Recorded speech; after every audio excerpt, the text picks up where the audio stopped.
Rama Rama Rama Rama Rama Rama Rama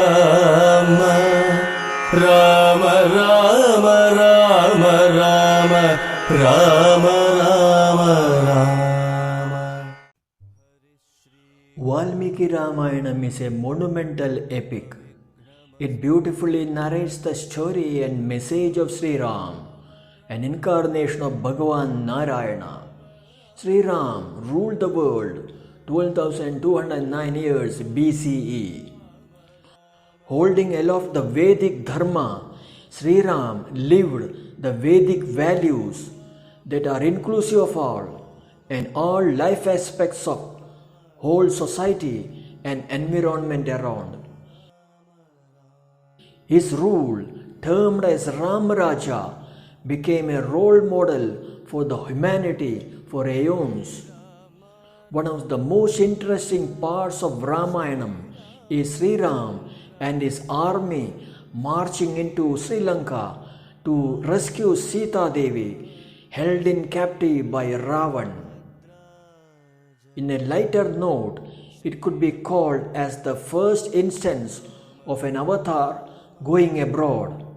But in those days, not only Sri Lanka but most of the present Asian countries, right from the Middle East like Saudi Arabia, Iran, etc., to the East and Far East like Mongolia, China, Myanmar, Thailand, right up to Australia, were either parts of the then Bharatavarsha or totally uninhabited jungles.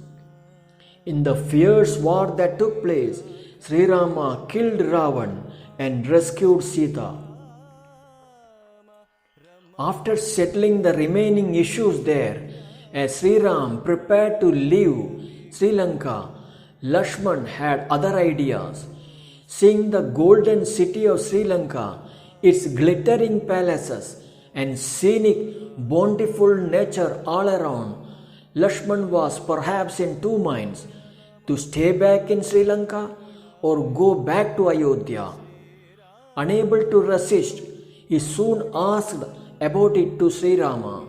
But Sri Rama was very clear about the way forward and had the reasons for it when he replied, Api Swarnamayi Lanka Name Lakshmana Rochate Janani Janmabhumischa Swargatapi Gariyasi. Lakshman, Lanka, even if made only of gold, does not appeal to me. One's mother and motherland are greater than the heaven itself. That reply only re-emphasized the Vedic values Sri Rama lived all through his life, a life that was full of supreme valor, extreme humility, simplicity, contentment, gratitude, renunciation, love and compassion for all living and non-living things around, just to cite a few. Ramayana is full of instances that highlights each of those life values that Sri Rama lived. He was not only comfortable in the huge and luxurious palaces of his kingdom in Ayodhya, but in the thick, inaccessible jungles while in exile for 14 long years. This was possible for him because he lived a minimalistic life where barest minimum things only are made use of. And that perhaps is one of the qualities that is endearing Sri Ram to the new generation now, most of whom, despite surrounded by a mountain of comforts and luxuries, happiness remains a mirage. Being devotees of Sri Ram, myself and my wife Anita were keen to go around Sri Lanka that was blessed by Sri Rama's physical presence.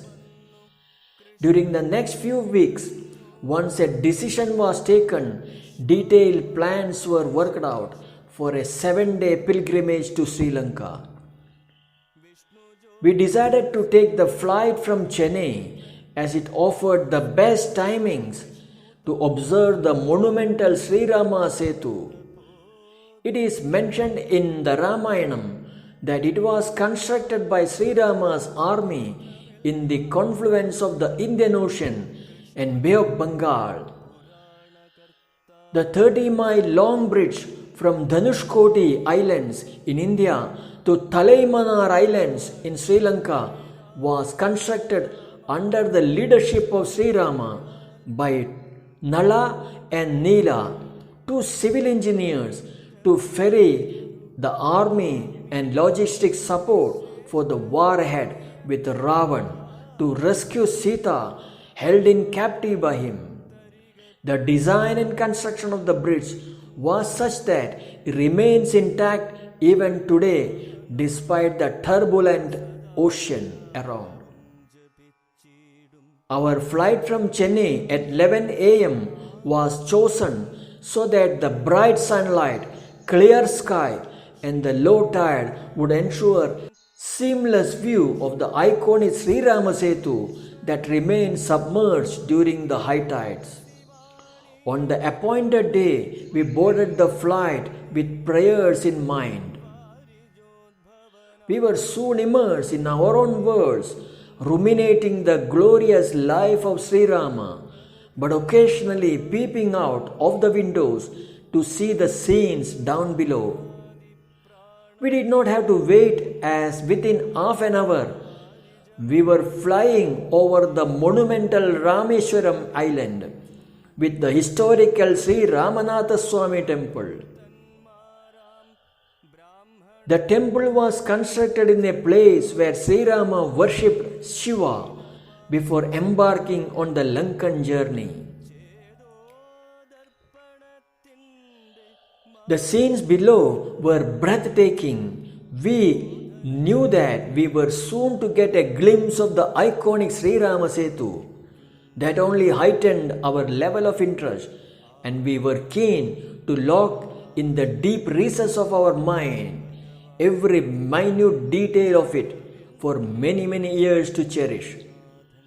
And within the next few minutes, there started appearing down below the first sign of the Sri Rama Setu that lay in a zigzag design as if floating on the mighty ocean. Rama Rama Rama Rama Rama Rama Rama Rama Rama Rama Rama Rama Rama Rama Rama Rama Rama Rama. For a fraction of a second, I closed my eyes, offering prayers to Sri Ram for giving me an opportunity to see the iconic bridge during this lifetime that bore the mark of his holy feet as he walked over it along with his army. I wondered how lucky some of the stones there which might have got an opportunity to bear the weight of Sri Ram, who himself carried the whole universe.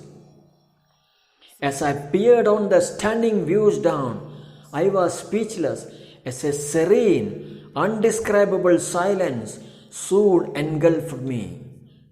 Rama Rama Rama Rama Rama Rama Rama Rama Rama Rama Rama Rama Rama. Time passed like never before as I freezed those sights in my mind till the announcement of a place Dolukanda Mrita Sanjeevani mountain ranges. That is one of the 5 places in Sri Lanka where drops of Mrita Sanjeevani herb fell from the mountain as Hanuman ferried it to the war site to treat Lakshman from a near-death experience. Soon we were told about the arrival at Colombo airport.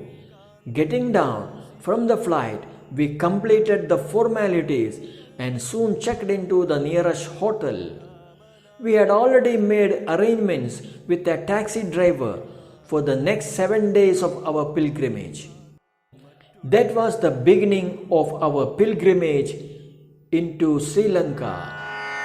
Amita Gunavaanam Nripati Dasharathan Amalanayodhyadhipati Dharmatma Veeran Amarakulavarathulyanam Satyaparakramanangajasaman Karunaratnakaran